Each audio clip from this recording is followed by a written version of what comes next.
اور چوتھا طریقہ یہ ہے کہ نعمتوں کو ضائع نہ کیا جائے۔ جو نعمتیں اللہ تعالیٰ نے تمہیں دی ہیں، جو رزق اللہ تعالیٰ نے تمہیں دیا ہے، اس کو ضائع مت کرو۔ یہ بھی شکر کا ایک طریقہ ہے۔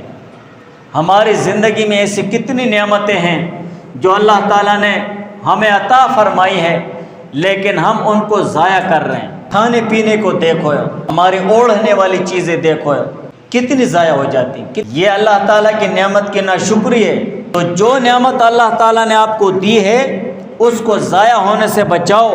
اللہ تعالیٰ کی نعمتوں کو شکر ادا کرنے کا ایک طریقہ یہ بھی ہے کہ ان کی بھرپور قدر کی جائے، چاہے چھوٹی سی چھوٹی نعمت ہو، اس کی قدر کرنی چاہیے، اس کی ناقدری مت کرو۔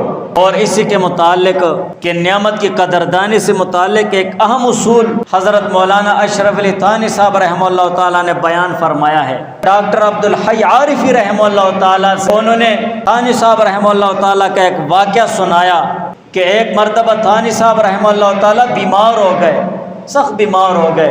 ایک شخص ان کے پاس دودھ لے کر آیا، انہوں نے رات کو سوتے وقت وہ دودھ پی لیا، لیکن اس دودھ میں سے تھوڑا سا دودھ رہ گیا تھا، انہوں نے اپنے سرہانے رکھ دیا اور اسی دوران ان کی آنکھ لگ گئی۔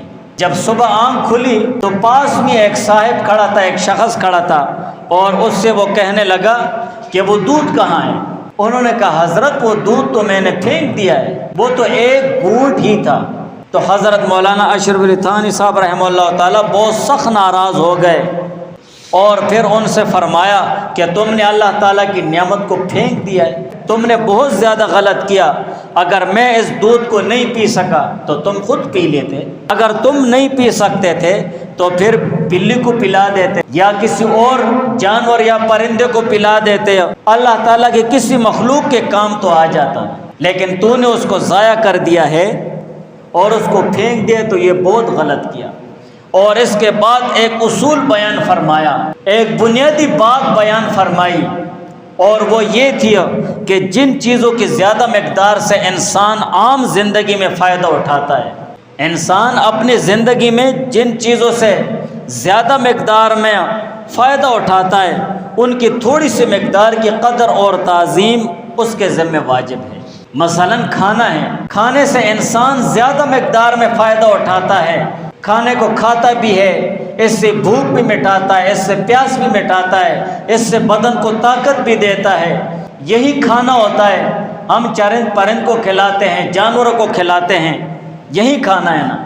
تو کھانے کی بڑی مقدار کو انسان وہ فائدے میں لاتا ہے اور کھاتا ہے، لیکن اگر اسی کھانے کا تھوڑا سا حصہ بچ جائے تو اس کا احترام بھی واجب ہے۔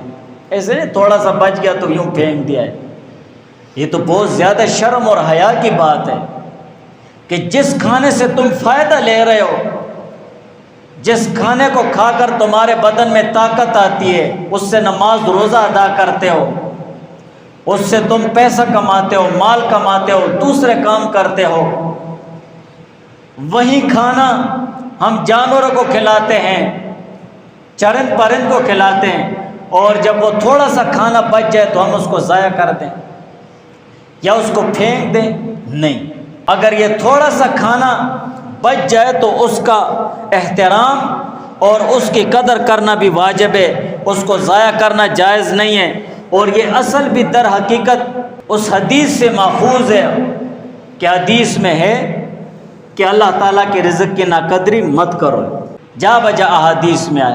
اب ہم خود سوچیں کہ ہماری زندگی میں اللہ تعالیٰ کی دی ہوئی کتنی نعمتیں، ہمارا اپنا بدن ایک بہت بڑی نعمت ہے، یہ بھی رزق میں داخل ہے۔ اللہ تعالیٰ نے ہمیں لباس دیا ہے، اللہ تعالیٰ نے ہمیں کھانے پینے کی اشیاء دی ہیں، رہن سہن کے لیے دوسری چیزیں دی ہوئی ہیں کہ ہم ان تمام نعمتوں کا کتنا شکر ادا کرتے ہیں۔ اور ان نعمتوں میں سے سب سے بڑی نعمت کھانا پینا ہے۔ ہم کھانا پینا کر کے اپنے بدن کو طاقت دیتے ہیں، پھر ہم اس کا کتنا شکر ادا کرتے ہیں، اس کھانے کا ہم کتنا احترام کرتے ہیں، ہم اس کھانے کی کتنی قدر کرتے ہیں۔